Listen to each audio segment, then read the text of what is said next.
Vamos partir! A derrota de Roma pelas tribos germânicas em 9 depois de Cristo acaba com a ilusão da superioridade moral dos romanos. O que Roma chama de civilização, seus vizinhos chamam de tirania. É uma lição que Roma parece destinada a repetir.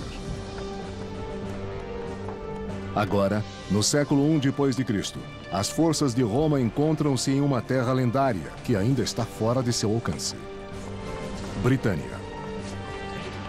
Protegida por densas florestas e habitada por ferozes estranhos, ela fascina e aterroriza os romanos.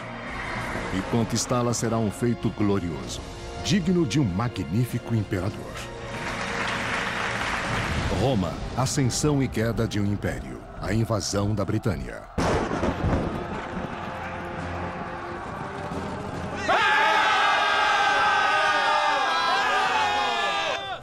Por 6 séculos, o Império Romano curva o mundo antigo à sua vontade. Por volta do século IV depois de Cristo, ela se estende das areias da Arábia para a costa rochosa do Mar do Norte. A cada canto, ela seduz seus inimigos com comércio e luxúria. Tudo apoiado pelo pulso de ferro do mais disciplinado exército já visto pelo homem. Os romanos gostavam de pensar que haviam trazido a civilização a outros lugares. Ficavam orgulhosos com o fato de estarem governando bem. Acreditavam que Júpiter lhes deu esse poder. Governar era a sua verdadeira força. Os romanos acreditavam que este poder divino é investido ao imperador. Mas nem todos os imperadores são divinos. Em 41 depois de Cristo, os excessos do imperador Calígula abalaram Roma em seu âmago. Calígula foi um garoto mimado. Ele também pode ter tido uma doença mental. Sabemos de histórias como quando nomeou cônsul a um de seus cavalos, por exemplo. Ele constrói pontes, assim pode passar com sua carruagem por elas. Ele faz essas coisas bizarras e só para ter poder, para mostrar que tem poder. Um número significante de pessoas muito próximas a ele começam a sentir que existe perigo, que o imperador era instável demais, paranoico demais e provavelmente, claramente, louco demais. Membros da milícia de elite, como a guarda pretoriana, decidem que Calígula deve partir, antes que ele se volte contra eles. Decidem tomar uma atitude quando o imperador retorna de uma tarde de jogos.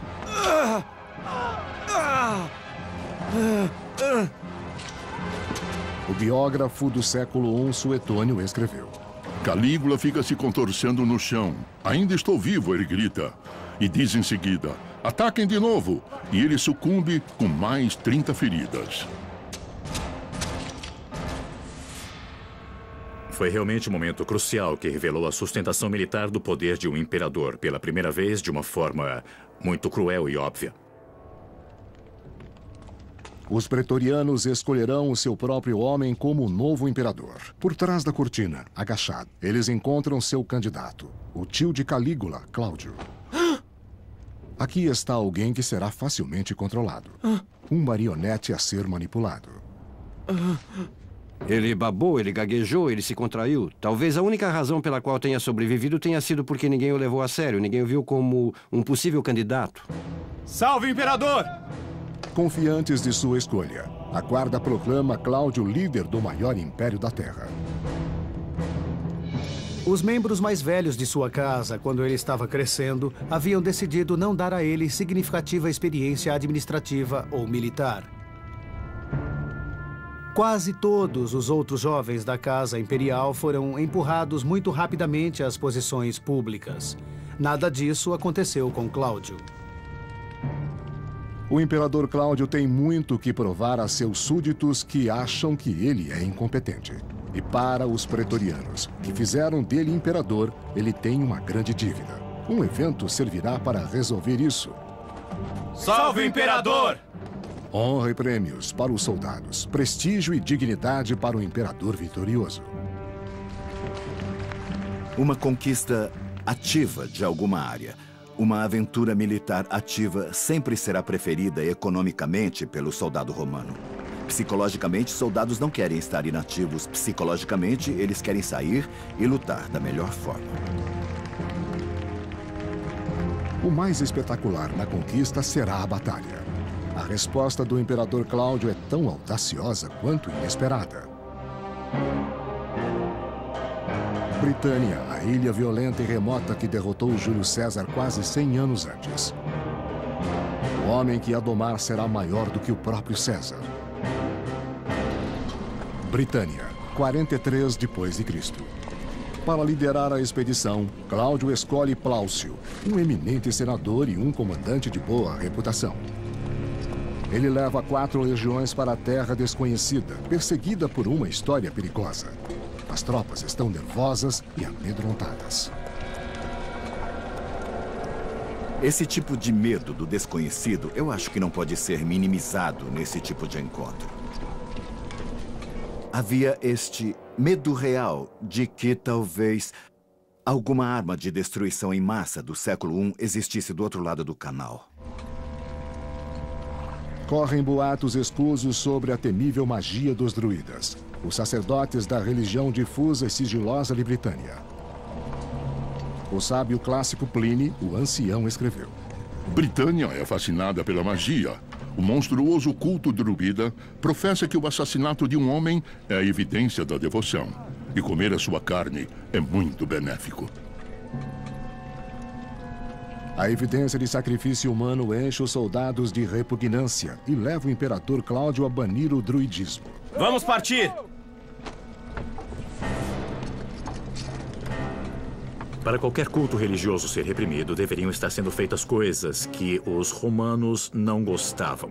Uma das coisas seria o sacrifício humano, que os druidas são acusados de fazer e eles poderiam estar envolvidos. Uma outra coisa poderia ser algum tipo de força desestabilizadora, política ou social. Política e magia, uma combinação mortal. Cautelosamente, os romanos marcham de sua posição provisória ocupada em Rutupiae, atualmente Richborough, em direção do Tâmisa, o rio que se limita com as vastas terras da poderosa tribo dos Catuvelaunos. Você entendeu? Entendi. Envolvido em mistérios druidas, Carataco, príncipe do povo Catuvelauno, não usa armadura. Em vez disso, ele confia na forte magia de sua pintura de guerra. Aparentemente era necessário muito estudo para os druidas serem capazes de dominar essas coisas. Talvez até 20 anos de aprendizagem para aprender os diversos textos, os poemas, os cânticos, as palavras de oração, a magia. Chamaremos isso de táticas de guerrilha de seus oponentes. Os sacerdotes druidas são líderes da rebelião contra os romanos.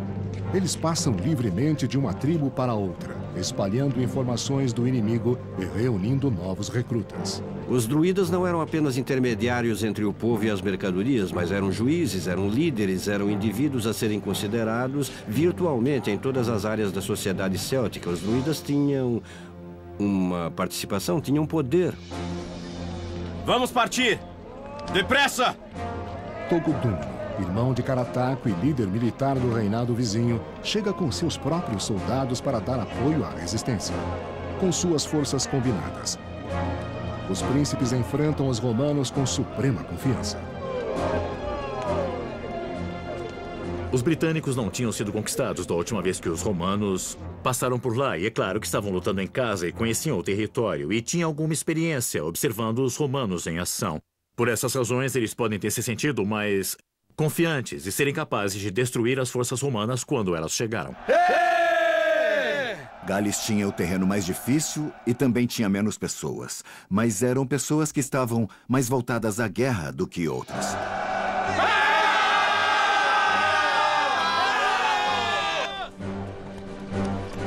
Os soldados estavam sendo treinados para lutar em formações de longas legiões e ter as tropas auxiliares dos lados para serem capazes de agir em aberto. E isso funcionou. Funcionou no norte da África, funcionou no Oriente Médio, funcionou na Gália, funcionou um pouco menos na Alemanha e com certeza não funcionou nem um pouco na Britânia. Historiador do século III, Cássio Dio escreveu: Os bárbaros se refugiaram nos pântanos e florestas, esperando desgastar os invasores em esforços infrutíferos. Eles sabiam da terra firme e as passagens fáceis em sua região podiam ser encontradas. As tentativas romanas para segui-los não foram bem-sucedidas. Se você está combatendo os romanos, me parece que a estratégia inicial de Britânia era realmente muito boa. Eles permitiram que os romanos desembarcassem sem oposição e eu acho que o plano era fazê-los chegar e então retirá-los quando estivessem presos mais no interior e não pudessem escapar. Quando Britânia ataca, é com astúcia e crueldade.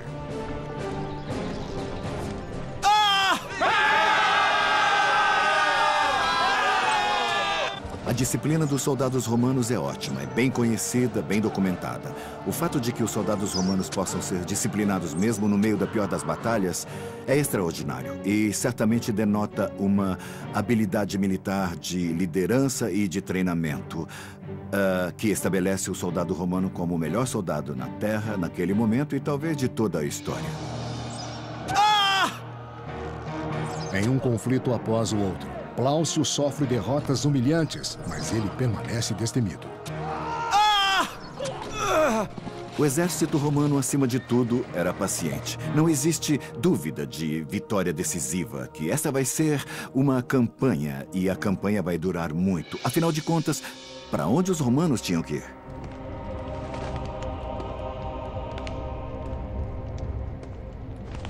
De volta a Roma, o imperador Cláudio se envaidece e prepara para si mesmo a invasão da Britânia. Logo ele irá ver pessoalmente ela se render. Pela primeira vez em sua vida, ele experimenta a aparência de guerreiro. Ele precisava demonstrar suas credenciais militares. Essa era uma parte essencial, estar aos olhos do público na Roma antiga, ser eficiente militarmente e ter alguma experiência em realização, preferencialmente a vitória em território inimigo. Cláudio planeja esmagar os bárbaros com a mais destrutiva e imponente arma do mundo clássico: a Batalha de Elefantes. Eles irão anunciar a grande entrada do imperador. Então Cláudio ensinará aos britânicos a se humilharem diante do onipotente Império Romano e exigir um pouco de glória para si mesmo. Em 43 d.C., o imperador Cláudio se prepara para conquistar a ilha da Britânia. Depressa! Ele manda seu general veterano Plaucio e 4 legiões para limpar seu caminho. No começo, os romanos, enganados pelos druidas, são atraídos ainda mais para dentro do território hostil. Mas agora Plaucio vê uma oportunidade de virar o jogo. Ele manda uma força especial de provincianos para lançar um ataque furtivo através do rio Tâmisa. O exército romano era composto de 2 tipos de soldados. Aqueles que eles chamavam de legionários, que eram os cidadãos romanos, e aqueles que eram chamados de auxiliares, que eram recrutados entre a população. Você entendeu? Entendi. Então Plaucio tem esses auxiliares nadando pelo Tâmisa. Não que os soldados romanos não pudessem nadar no Tâmisa. É que é mais perigoso, existe o potencial de perda de um grande número de tropas regulares. Então, por que não deixar os auxiliares fazerem isso? Como todos os druidas, os líderes militares Carataco e Togodúmino carregavam a água sagrada, acreditando que o rio poderia protegê-los de seus inimigos. Sem estarem contaminados por esta crença, os auxiliares romanos cruzam silenciosamente sem serem vistos o Tâmisa. Eles provaram ser muito bons na identificação dos tipos de exércitos que estavam enfrentando. Quão unidos eram esses tipos de exército que estavam enfrentando, quais eram suas armas e armaduras. Então operavam como exploradores e pareciam entender um pouco melhor quem eles estavam enfrentando e quais eram os números. Tendo descoberto o que precisavam, os auxiliares mataram os cavalos dos bárbaros, acabando com qualquer possibilidade de uma rápida retirada. Só agora Plaucio envia sua força completa para atacar os Catuvelanos.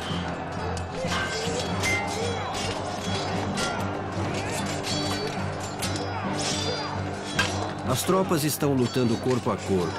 Isso se torna uma grande confusão, onde você está apenas tentando usar a força bruta para esmagar o inimigo, assustá-lo, combatê-lo, forçá-lo a se afastar e aí persegui-lo.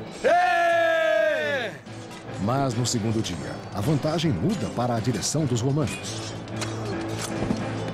O exército romano emergiria vivo e saudável no fim do dia e capaz de lutar de novo quando o outro lado estava cambaleando com os efeitos psicológicos e emocionais da devastação que os romanos causaram a eles.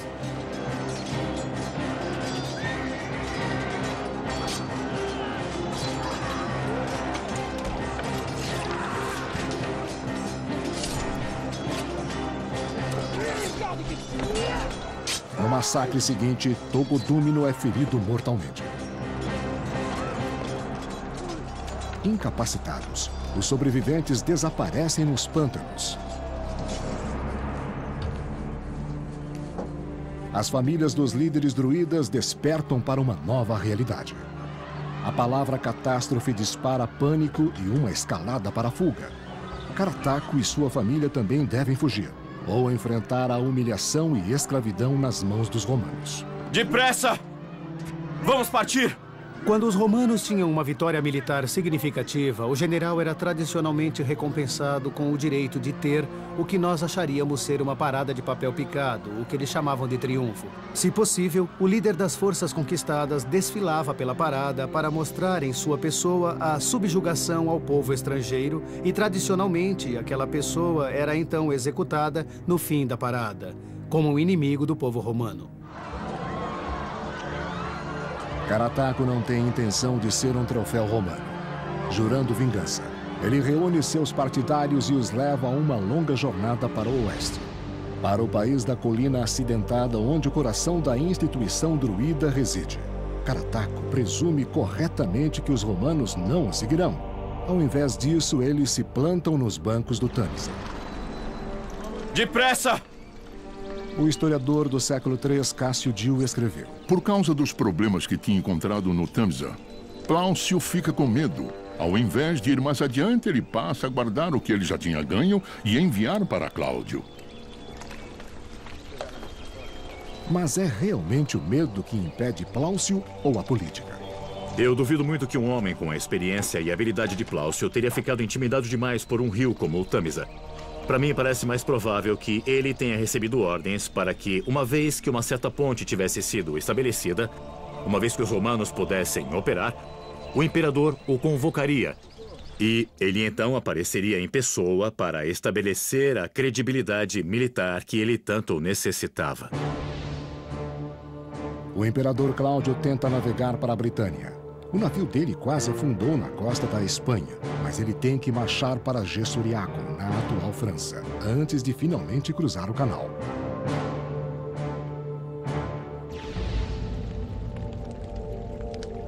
É tarde na estação de campanha militar na época que ele chega.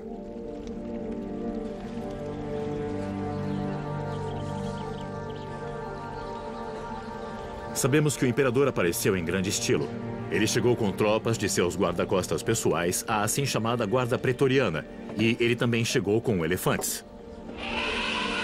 O que foi isso? O que é uma grande coisa, porque o elefante não é um animal nativo da Britânia ou de nenhum lugar da Europa Ocidental. Assim, ao aparecer com elefantes, ele estava realmente anunciando sua presença e então supervisionou, de uma distância muito segura, a captura de várias vilas e cidades. A chegada surpresa de Cláudio, junto com a derrota humilhante de Carataco, incita muitos líderes militares britânicos a se entregar ao invés de lutar. Tome, segure. Nós, pessoas modernas, temos nossa ideia de liberdade. Isso faz parte da nossa personalidade, que não é necessariamente a personalidade de todos no mundo antigo. A maioria das pessoas simplesmente acostuma-se à sua nova liderança. Os impostos que estavam pagando para o líder A poderiam agora pagar ao líder B. E isso não importava muito. Se elas pudessem reduzir qualquer violência que pudesse ser feita contra elas pelo exército, principalmente aquele exército que não deveria estuprar ou pilhar ou destruir suas terras, por submissão elas o fariam. É uma bela estátua.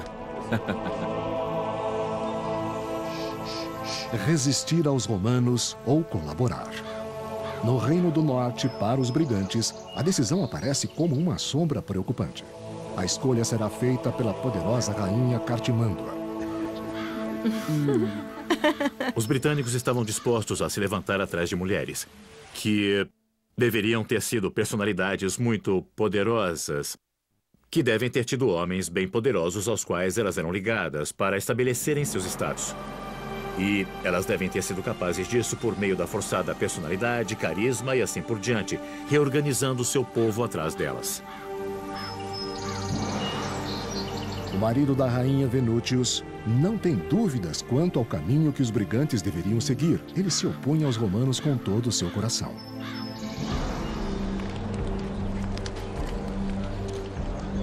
Na área que se tornará conhecida como Gales, não há indecisão. Aqui, o mais violento dos líderes militares adere às formas antigas e rejeita veementemente o domínio imperial. Os druidas se voltam aos seus deuses para conduzir os romanos para longe de sua costa. No momento de necessidade, eles realizam o seu maior mistério: o sacrifício de um homem vivo. O exilado Carataco torna-se seu honrado agente. Sua paixão incendeia a resistência.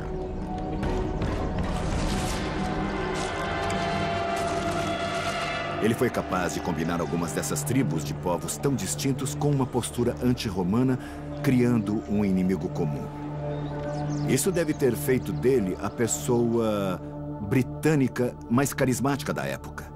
Porque como ele poderia sair e convencer tantos indivíduos a se oporem à máquina de guerra romana? Limitado pelo inimigo comum e sua antiga religião, os celtas prometem lutar até um fim sangrento. A vitória em batalha reestabelece a confiança entre as tropas romanas. Eles não temem mais a Britânia. Aos poucos descobrem que o pior ainda está por vir. Em 43 d.C., o imperador Cláudio exige a vitória na Britânia, mesmo que tenha acontecido uma rebelião nos arredores da ilha. Ele estabelece uma província romana com sua capital em Camulodunum, atual Colchester, onde ele recebe a lealdade de uma dúzia de reinos. O apoio desses novos aliados contra os rebeldes dá proteção para a inexperiente província. Roma, Itália, 44 d.C. Depois de apenas 16 dias em Britânia, Cláudio retorna a Roma. No total, ele havia partido há apenas 6 meses, mas em termos de supremacia, ele estava a anos-luz de onde havia começado. Ele é um conquistador. O valor da propaganda de tal viagem é extraordinário. E isso deu a ele uma elevação em relação à política das pessoas, de um modo que é similar a um presidente moderno visitando suas tropas em fila, mesmo que ele nunca vá para perto da batalha. O historiador do século III, Cássio Dio, escreveu: O Senado deu a ele o título de britânicos. Eles também votam que deveria haver um festival anual para comemorar a conquista e que aqueles arcos triunfais deveriam ser erguidos. Os maravilhosos monumentos conhecidos como Arcos do Triunfo têm uma altura de 20 metros. Ele consegue um arco do triunfo com uma inscrição comemorando suas proezas ao conquistar a Britânia. Este é um monumento permanente na cidade de Roma com o seu nome nele, que indica Cláudio como o grande general e um ótimo conquistador. Então as honras militares são o ponto principal da razão para ir à Britânia. E este é o objetivo principal, antes de mais nada, para dar a Cláudio aquele grau de, como eu digo, credibilidade militar, reputação militar que ele não tinha anteriormente.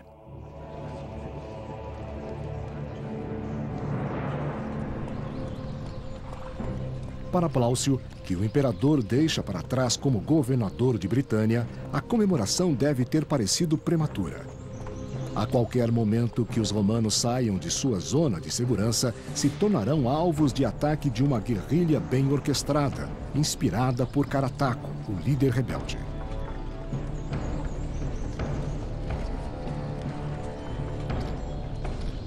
Eles poderiam ter se comunicado por meio de corredores ou mensageiros e, de novo, conhecendo a terra, Conhecendo quais os caminhos mais rápidos entre as diversas partes da Britânia, então teriam uma vantagem em conseguir informações entre as diferentes partes da ilha.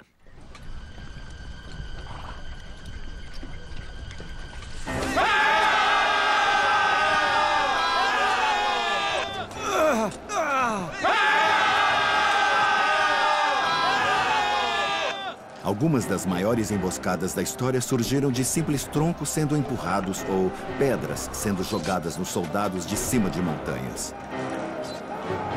Então aqui está o romano. Ele tem a sua lança convencional, tem sua espada curta que ele usava para combates próximos e de repente tem pedras sendo atiradas nele, tem lanças sendo jogadas nele, machados sendo jogados nele, tem árvores despencando, todas essas coisas provocando baixas.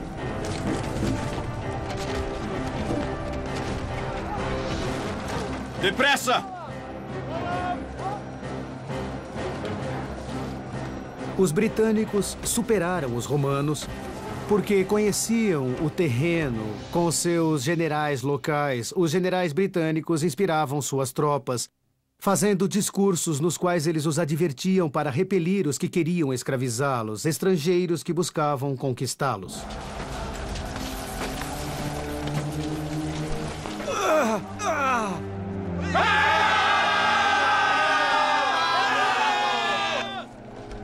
Carataco era muito eficiente em combate. Acho que isso é o que chamamos de guerrilha de combate. Os romanos com certeza chamavam isso de terrorismo ou rebeldia. Ele poderia ter chamado isso de resistência e foi bastante eficaz. Muitas vezes os rebeldes desapareciam nas florestas depois de um ataque. Palacio deve aniquilar a resistência ou observá-la destruir sua nova província. Isso significa que os oficiais em terra tinham que tomar decisões que não estavam diretamente escritas em nenhum manual de treinamento que eles tivessem pensado, mas, na verdade, tinham que se adaptar ao terreno e também às táticas. Chamaremos isso de táticas de guerrilha de seus oponentes. Em 45 d.C., ele envia uma onda de tropas de seus quartéis generais em Camulodunum. 3 legiões marcham para o sul, oeste e norte. A 9ª se dirige para a terra dos brigantes. Os corajosos brigantes controlam o lado norte, uma importante proteção para os outros bárbaros. Para o embaixador romano, a cooperação da rainha Cartimândua é a chave. Você está tentando dividir e conquistar. Você está tentando separar e isolar grupos individuais, dominá-los e ter amigos nos campos de casa. É uma grande vantagem. Cartimândua aceita a oferta imperial. Afinal, com uma legião pronta para atacar, suas opções são limitadas. O que de bom você está fazendo para o seu povo se a escolha não é entre liberdade e conquista, mas entre colaboração ou destruição? Para alguém como Cartimândua, a colaboração com Roma permitiu a ela permanecer em uma posição de autoridade e arriscar muito menos, talvez pessoalmente, do que se tivesse tentado lutar. Venutius, o consorte da rainha, se opõe veementemente à decisão dela, e ele não está sozinho. É vantagem para os romanos fazer esses acordos. O problema, é claro, é que às vezes, como com Cartimândua, você tem uma divisão interna onde o marido se volta contra ela. Agora já chega.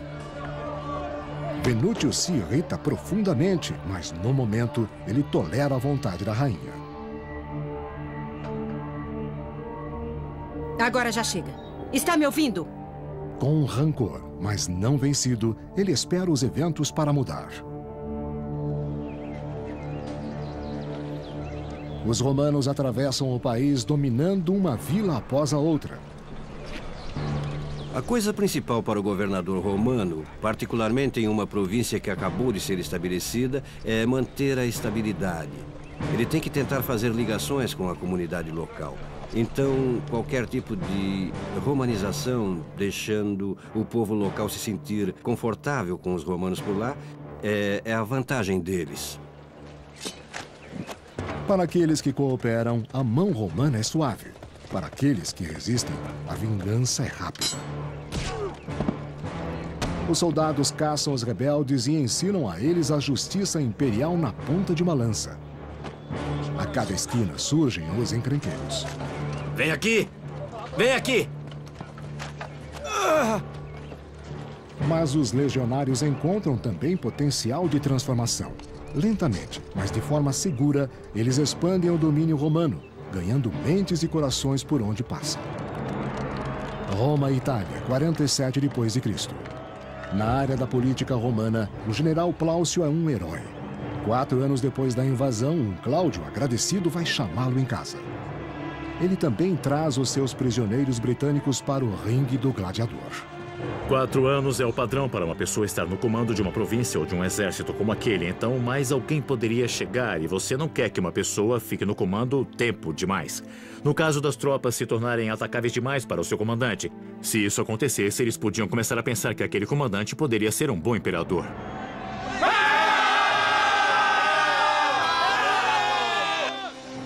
O historiador do século III, Cássio Dio, escreveu: Nos combates de gladiadores, muitas pessoas tomam partido, incluindo os prisioneiros britânicos. Plaucio costumava ter muitos homens nesta parte do espetáculo e tinha orgulho do fato. O esporte sangrento da arena confirma a superioridade de cada coração romano. Os bárbaros são presa fácil para o divertimento deles.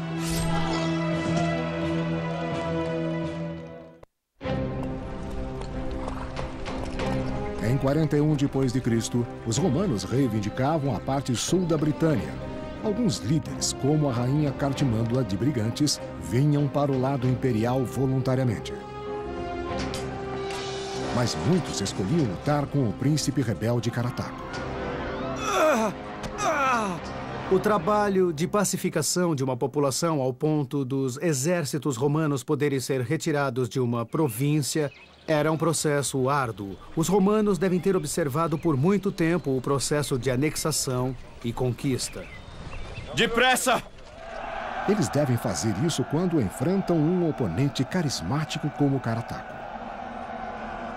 Carataco pode ter feito a mais significante das rebeliões. Ele parecia ter sido capaz de combinar a maioria do povo britânico e eles tiveram sucesso. Britânia, 47 depois de Cristo. As vilas romanizadas cambaleavam sob os ataques audaciosos de Carataco. A sua surpreendente sequência de vitórias o tornou o primeiro dentre os chefes britânicos. Todos contavam com ele para tirar os invasores de suas margens. Em novembro, quando ele soube que um novo governador romano foi designado para a Britânia, Carataco lança seu mais rancoroso ataque. O novo governador Escápula tem uma recepção sangrenta em sua província. Mas as coisas não acontecem como Carataco prevê. As tropas romanas nunca vacilam.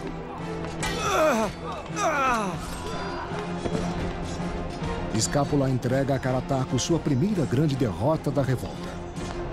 Ainda assim, o líder rebelde permanece desafiador. Carataco se retira para o sul de Gales e inicia ali uma revolta.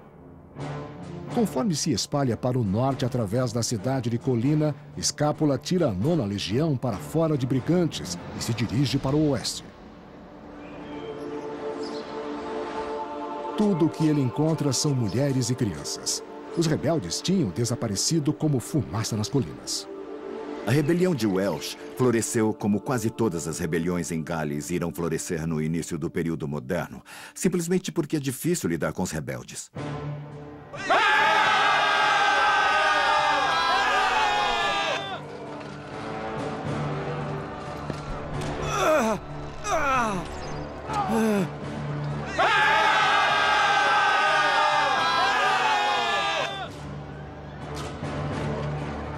Agora eles têm que ir para as montanhas, florestas e ilhas e descobrir onde esses rebeldes estão e assim eliminá-los.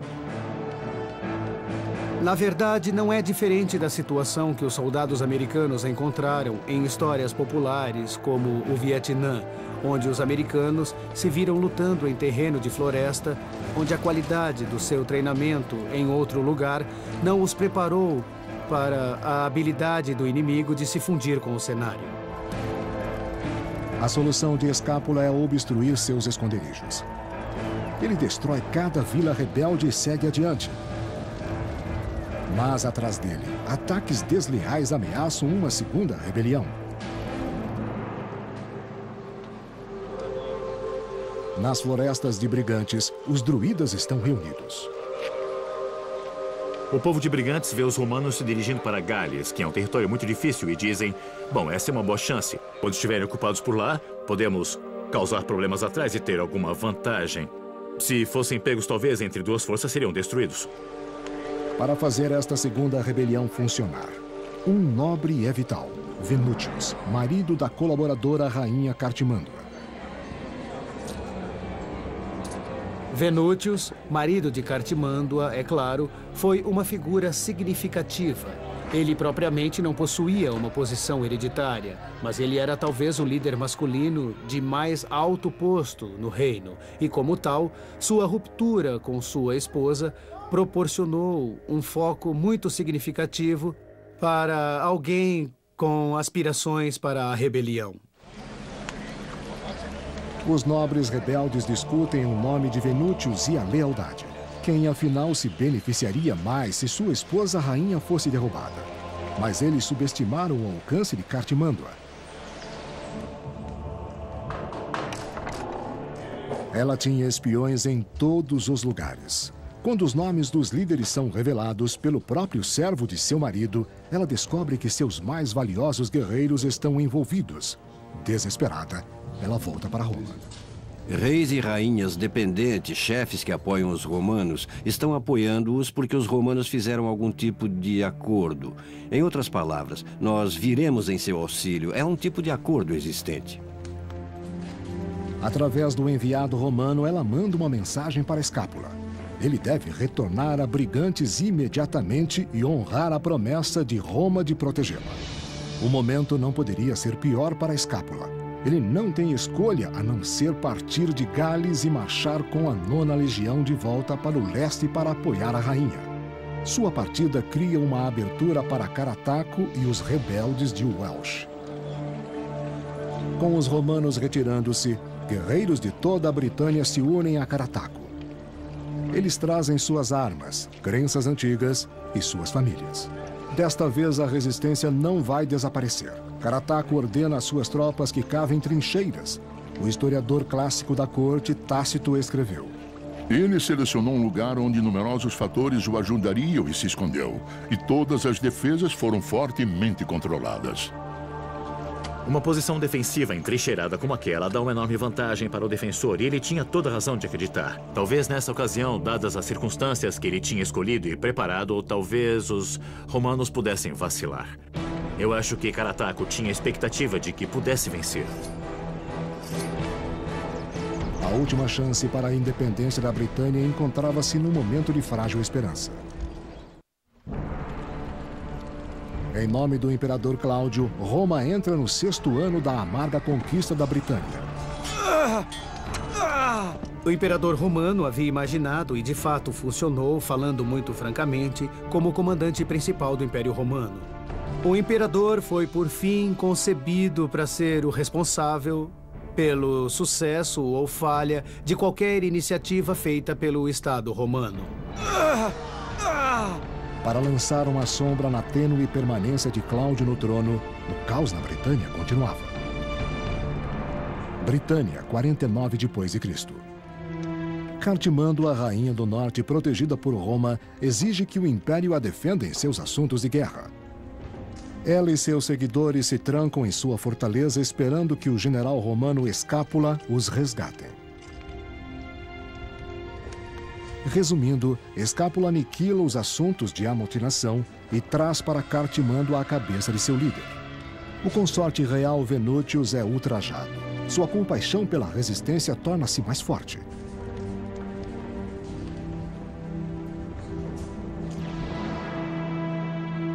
Finalmente, Escápula marcha para Gales com a 9ª Legião. Desesperado para acabar com Carataco, ele dobra o contingente de sua tropa, ordenando que a 20ª Legião também saia de Camulodunum. Em 50 depois de Cristo, com a honra do Império pesando sobre ele, Escápula lidera milhares de homens, os mais altamente treinados na terra, contra um inimigo bem entrincheirado e determinado. Pode ter sido possível para um homem como Escápula persuadir Cláudio que falar sob circunstâncias particulares, teria sido aceitável. Mas o que estava em jogo, além, digamos, da vida e da morte, era a sua chance de um posto mais alto depois deste. A falha não é uma opção, mas a vitória não será fácil.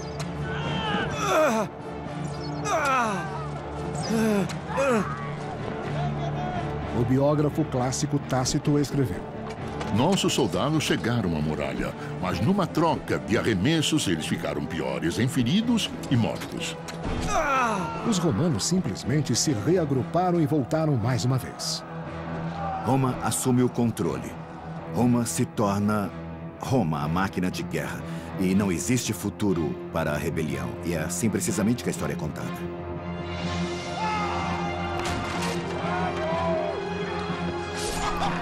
Eles realmente queriam pegar os britânicos e finalmente terminou essa coisa. Acho que a veemência e agressividade do ataque foram tão fortes que os britânicos ficaram assolados. Aquele mais afortunado tinha uma morte rápida. O restante logo era capturado. Humilhação, escravidão e ritual de assassinato esperavam os capturados. Para o seu horror, Carataco percebe que sua esposa e filhos estavam entre eles. Carataco escapa, extraordinariamente. Ele foge e faz todo o caminho até o reino de Brigantes. Embora sua rainha Cartimândua seja uma colaboradora romana. O marido de Cartimândua, Venútius, é um conhecido patriota e se opôs às políticas colaboracionistas dela com os romanos. Eu sugeriria que Carataco não fugiu de Cartimândua, mas de Venútius, na esperança de que talvez ganhasse seu apoio e talvez convencesse Cartimândua a mudar finalmente. Cartimândua não cede. Ela é uma criatura de Roma.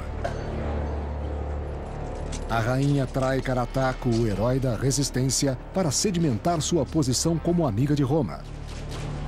Esta escolha desagrada seu marido Venútius. Roma e Itália, 51 d.C. Desfilando pelas ruas de Roma, Carataco e sua família emocionam os cidadãos. O historiador Tácito escreveu: A reputação de Carataco havia se espalhado para além das ilhas e através das províncias vizinhas à Itália. Essas pessoas estavam curiosas para ver o homem que tinha desafiado o nosso poder por tantos anos. Até mesmo em Roma, seu nome significava alguma coisa. Este foi o símbolo da vitória deles. Você sabe que aqui está um inimigo marchando pelas ruas em submissão. O que normalmente acontecia aos inimigos de Roma era que eram trazidos para a prisão e colocados num buraco e sufocados. Mas dessa vez isso não aconteceu. Ao invés disso, Carataco foi levado a Cláudio numa espécie de grande tribunal ou tablado e então ele fez um discurso emocionado. E se acreditamos em Tácito, o discurso foi sobre a necessidade de resistir à dominação e que se ele permitisse que Carataco vivesse, ele seria um símbolo vivo da clemência de Cláudio. Oferecer piedade implica em superioridade e, acima de tudo, é assim que os romanos se veem, superiores.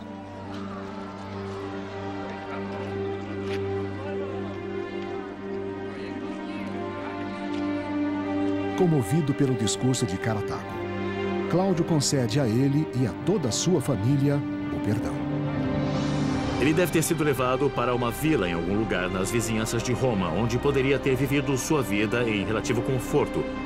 Mas é claro, sem liberdade. Em uma gaiola dourada. A adaptação de Carataco está finalmente completada. A romanização da Britânia não foi tão suave. Depois de uma década, os rebeldes surgiriam de novo, desta vez com Venútius como seu líder. Até um século mais tarde, a fronteira do norte permanecerá indomável.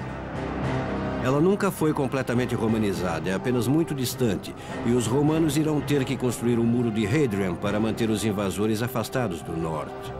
Será difícil manter e finalmente eles irão abandoná-lo. E, francamente, não sobrou muita coisa do domínio romano em Britânia.